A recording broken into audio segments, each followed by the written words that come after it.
Hola, amigas, and welcome to the Gold Hoops and God podcast. I'm Dr. Guerra, your host.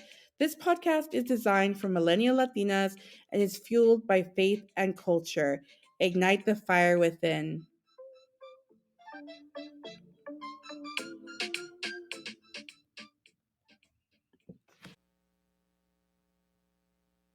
Welcome back, amigas, to this 10th episode of the Gold Hoops and God podcast. I'm your host, Dr. G. Welcome back, everyone. So, this episode is going to be a little bit different. I want to leave folks with some book recommendations. I love reading, and I have had the pleasure of reading so many different types of books over the years that I wanted to share my top 10 picks with you. So the first one that I want to share, so this first category, I'll call it peninsular literature. So these are books that are in Spanish. I'm certain that they are available translated in different languages. But these two books are considered classics in Spanish literature. So the first one I'm sure you're familiar with is Don Quixote. Don Quixote really is an incredible book because it covers everything, right? Like Miguel de Cervantes, the author, was really incredible. This is a book from 17th century. So the first part was written in 1605, the second part was written in 1615. And it's supposed to be a parody of chivalry novels, right? So Don Quixote is supposed to be this soldier, out on a mission, that kind of thing. But he's a little bit crazy, he's a little kooky, and it talks about his adventures with his best friend, Sancho Panza. It's a really great story. It's a long one, right? It's a two-part novel, but it's very whimsical, it's beautiful, it has like a romantic element, and it's basically about believing in your dreams, however crazy as they may sound to other people. At least that's what I took away from it is, living your dreams, following your passions, no matter what.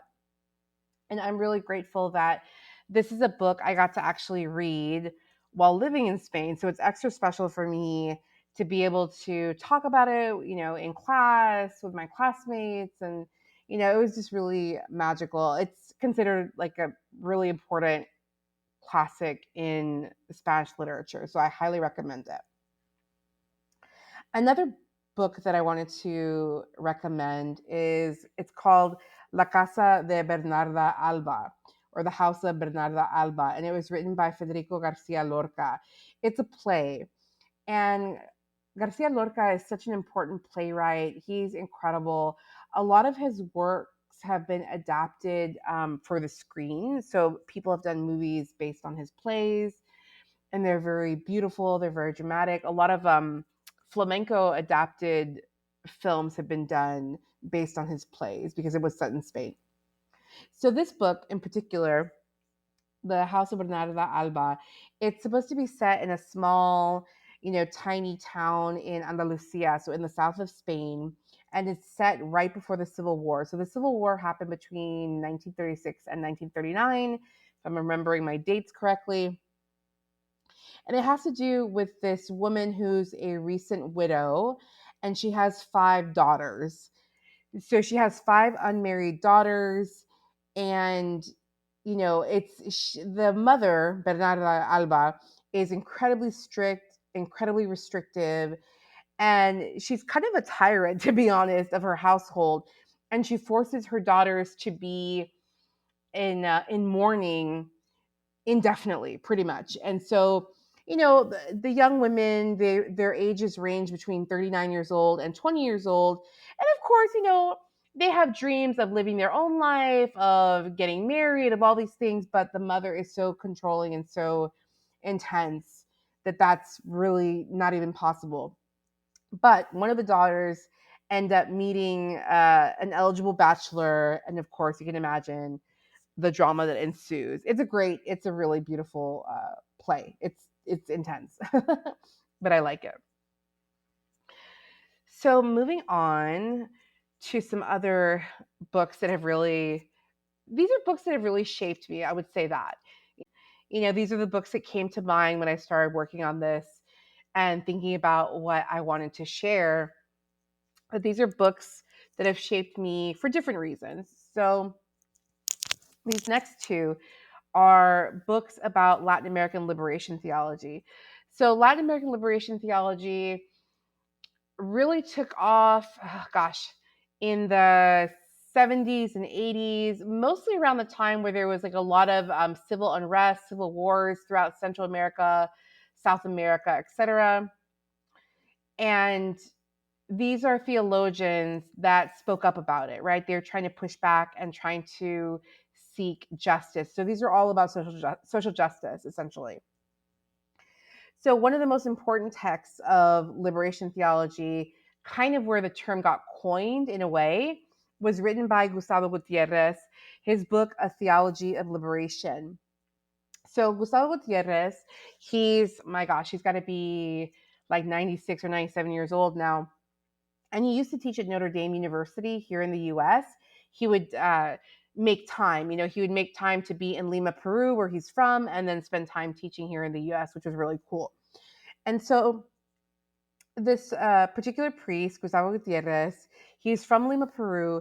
And in his book, he really talked about the issues. He talked about the poverty, the violence, the injustice that he saw, the struggles of his own community. As a pastor of a church, of a Catholic church, he witnessed firsthand what was happening and the struggles that people were going through. And so in his book, he was really calling on the Catholic Church to take action and basically to live out the gospel. In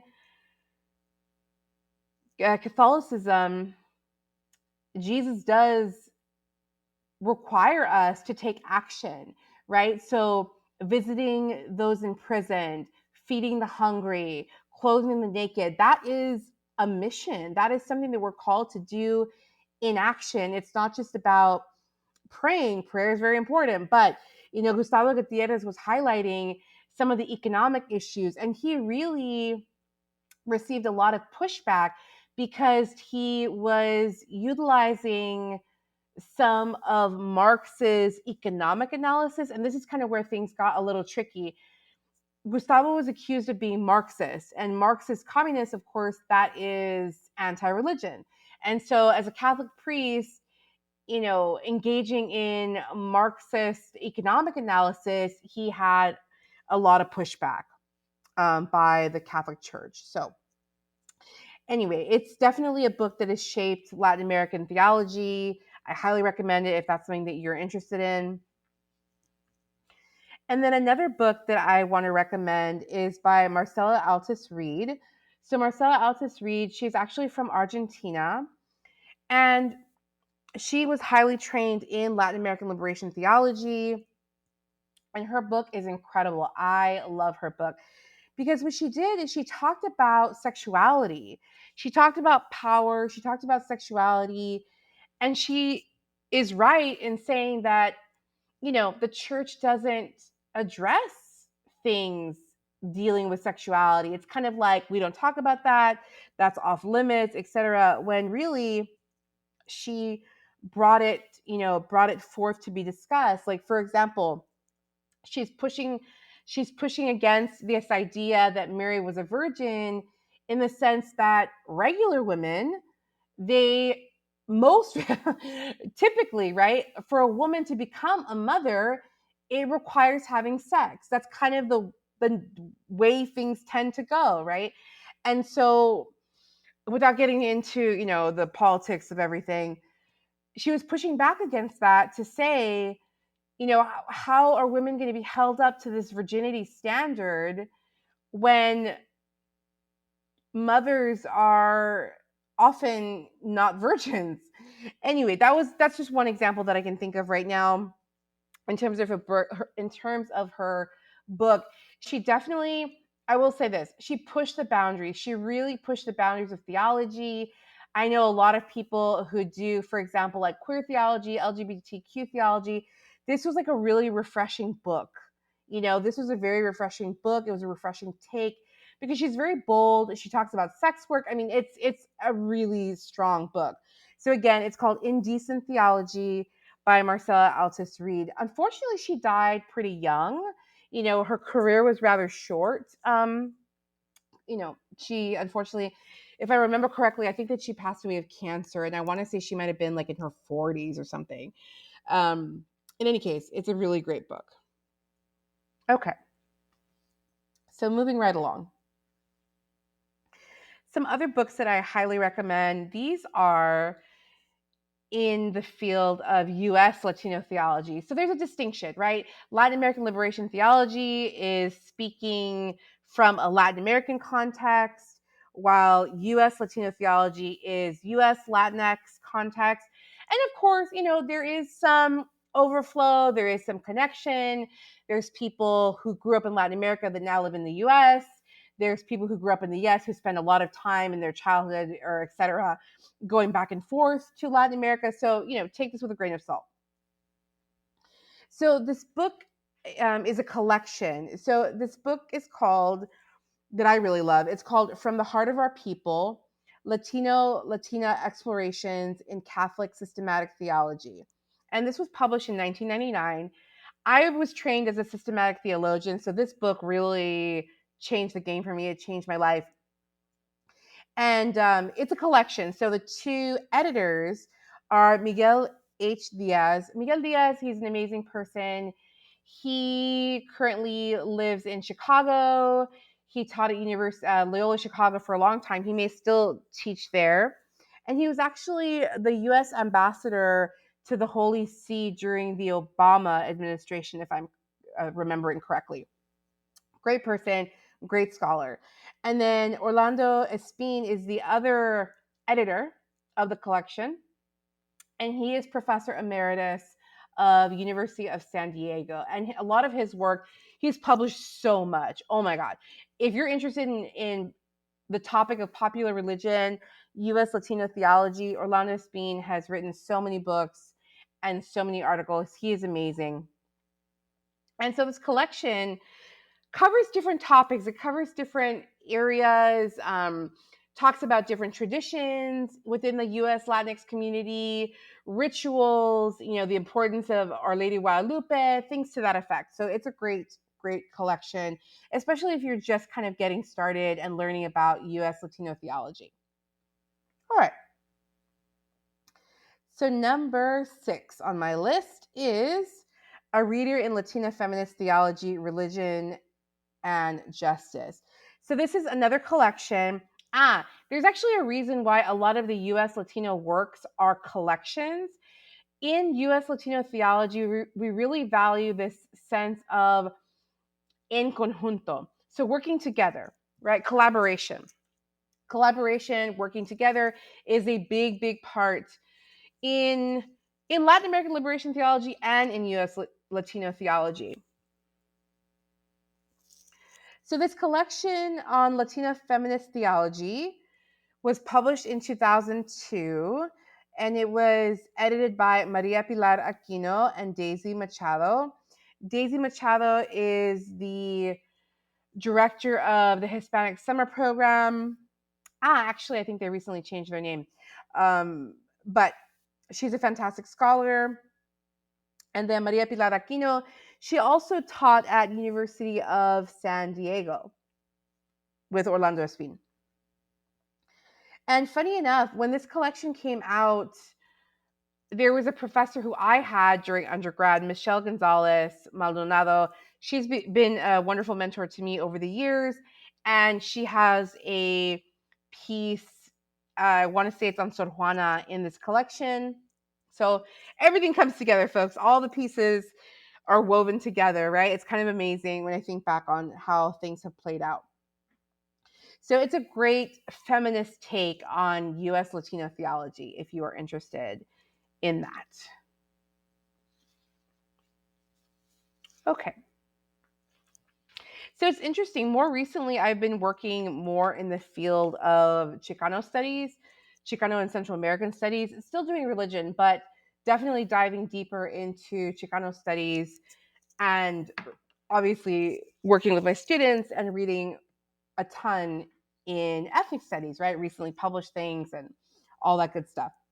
So I wanted to include 2 books from Chicano studies here. So this collection, a lot of collections, folks, a lot of collections, which I like. There's a collection that came out in 2019. It's edited by Laura Medina and Martha Gonzalez. It's called Voices from the Ancestors, Chicanx and Latinx Spiritual Expressions and Healing Practices. This is a really cool collection, okay, because it brings together the writings and spiritual practices of Afro Latinx and Chicanx and Latinx women and male allies. So it's really cool. People share their rituals and traditions. It was a lot of like oral tradition, that's being written down for the first time.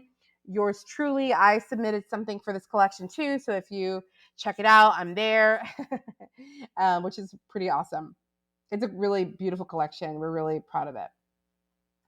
And then we have Gloria Anzaldúa. Okay, Gloria Anzaldúa, she is a Chicana author. She is really famous for her book called Borderlands, the New Mestiza. She talks about this mestiza consciousness, borderlands consciousness, basically, being between two worlds, not really feeling like she fit in anywhere, right? Because of her heritage, not really feeling like fully Mexican, not really feeling fully American. And she's great, right? Like Borderlands is a really strong book. It's a classic. It is often included in a lot of Chicano studies curriculum at the introductory level. But the book that I want to mention is a different book that was published in 2015. I think it was either right before she passed or shortly after she passed, but it's called Light in the Dark, Luz en el Oscuro, Rewriting Identity, Spirituality, Reality. So this is about her spiritual life. It is so fascinating. I was super fascinated the first time that I read this book, hearing about her spiritual life, hearing about her thoughts about spirit and the world and identity. She has some drawings that are really interesting, really fascinating, that are included in the collection. It's very unique. It's very unique. I love it. I highly recommend it. If you've already read Borderlands, or if you already kind of know about Borderlands and you're looking for something else, this book by Gloria Anzaldúa, again, it's called Light in the Dark, Luz en el Oscuro, Rewriting Identity, Spirituality, Reality. And while I'm here, let me mention another podcast. Shout out to my friends, Dr. Angelica Becerra and Dr. Jack Caraves have a podcast called Anzal Doing It. It was mostly recorded when they were in the doctoral program at UCLA. However, they have done a couple more recent episodes. They're hilarious. They're amazing. They're friends in real life. So the dynamic of the podcast is super fun. Anzal Doing It. I really recommend it if you're looking for another fun podcast. In addition to mine, of course. So moving on in this fabulous 10 book list that I'm sharing with you. And I wanted to mention a more, shall we call it, a new age book that I'm actually reading right now. I'm in the last few pages of it. It's called Anatomy of the Spirit, The 7 Stages of Power and Healing by Dr. Carolyn Myss, MYSS. Okay, this book has blown me away. Oh my gosh. She talks about the power of healing, but not just the power of healing, the power that we have within ourselves to heal ourselves, and basically the power of our thoughts, right? Our negativity, how that can do so much damage, the way that we store trauma in the body, these kind of things. It's super fascinating, really, really well done. She's actually worked with medical doctors. So I should mention this, she's a medical intuitive. And it's so interesting. She was hesitant at first. She didn't really want to take on that gift. It took her a long time to sort of embrace the gift. She sort of ran from it for a long time. But when she finally embraced it, it really revolutionized not only her life, but the lives of the people around her. And so she has medical doctors call on her when they are stumped. So, for example, if a medical doctor, they just can't find the cause of an illness, they've tried everything, et cetera, they will call her, they'll call Carolyn to help them. It's incredible. It's so amazing. The other thing that I really loved about this book is that she connects the chakras, right? So the chakra system that some of us who are kind of like really into spirituality, there are these energy centers in the body, right? The root chakra, solar plexus, third eye, right? There's these like energy points down the center of our body. There's more than that, but the main ones. And so she makes this fascinating connection between the chakras and the sacraments. I was blown away. I was like, wait a minute. So she talks about the 7 sacraments. So in Christianity, especially like in the Catholic Church, there's 7 sacraments. There's the, let me see if I can remember them in order: baptism, confession, communion, confirmation. Sometimes those are in different orders. Marriage, ordination, anointing of the sick.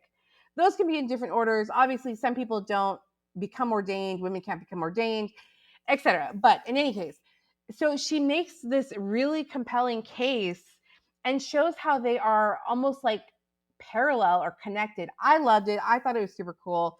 I'm so fascinated by this book, so I had to share it.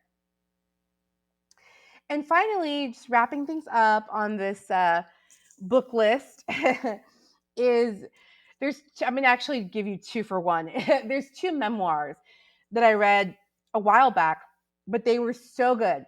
And they both happen to be DJs. So the first is Steve Aoki. So Steve Aoki is a really famous electronic DJ. He performs all over the world. Like he's based in Las Vegas, but he performs in Ibiza, these festivals. I mean, he's all over the place. He travels so much. He's super fun. He's really great. His memoir is fascinating. It's called Blue, the Color of Noise. Steve Aoki actually is the son of Rocky Aoki. So he is the founder of Benihana. Yes, Benihana, the restaurant. And so he has a fascinating childhood, fascinating relationship. He definitely had a difficult relationship with his father. Anyway, but I highly recommend it. It's a really great read. I love it. And then the other one that I wanted to mention is actually Paris Hilton's memoir. It was released maybe a year ago now, perhaps, and it's so good. The fascinating thing about Paris Hilton is, at first glance, she seems, a little, a little oblivious. Everyone assumes like, oh, she's so privileged, rich girl, that kind of thing. However, she's actually really brilliant, and she's actually been very strategic, especially when it comes to her businesses and things. And when you get to read her story, she is a survivor. She has been through a lot of really awful and traumatic experiences. And it's no secret. I mean, it's all over the news now. She actually is involved in speaking up against what they call, it's the troubled teen industry. Okay. So there's these camps that families will send their kids, they'll send off their troubled teen to get help, to get therapy, etc. But oftentimes these camps are very, very abusive, like horribly abusive, sexually abusive, verbally abusive, you name it. Unfortunately, Paris Hilton was in these abusive camps. And so now, with her platform, with her fame, she's able to speak up and speak out and try to get these places closed down. She's amazing. She really is amazing. And honestly, I'm so happy for her that now she's really like living her best life. She has her, built her own family, married, has her kids. She still travels. She still does her entrepreneurship. I think she's super cool. And those are my top 10 suggested books. If you're interested, there's a little bit of everything, right, in that list. A little bit of, literature, a little bit of theology, memoirs, etc. I hope you find something that you enjoy. And in terms of soul work or homework, yeah, what are some of the books that have shaped you? Because I think it's, it's so interesting. I do believe that obviously like our environment shapes us. So the TV shows that we watch, movies, music, books, our families, of course, our education, all those things, they shape who we are. They shape who we become. They shape the kind of person that we are. So I'm curious, what books have shaped you? And I invite folks, I'm on social media, I'm on Instagram. Feel free to message me, feel free to write a comment. I would love to engage with my audience a little more. And then what books do you want to read this summer? Are there any books that have been on your list? I highly encourage you, the library, shout out to the librarians, shout out to the libraries. They're so amazing. There's so many resources there that are at our fingertips. Yeah, I encourage you to pick up a book to start reading soon. Or maybe there's books at home. I know many of us have like a stack of books at home that we haven't read yet. So that's always an option too. All right, amigas, I hope you enjoyed this episode of the Gold Hoops and God podcast. As mentioned, this is episode 10. This is the wrap of season 1. Oh my goodness, can you believe it? So I'm concluding season 1. I will be back. I'll be back in the fall sometime. I'll definitely post on social media when I'm coming back. I am going to be doing some interviews and conversations for my season 2 episodes. So it won't just be me, but it'll be a lot of fun. Okay, amigas, I hope you're doing good. Have a good one. Ciao. Bye.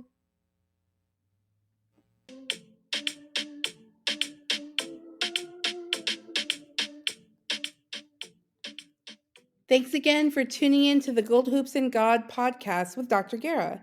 If you enjoyed my content, please like, share, and subscribe. You can find me on Instagram at goldhoops_God. New episodes are available each Wednesday on Spotify, Apple Podcasts, Amazon Music, and iHeartRadio. Ciao for now.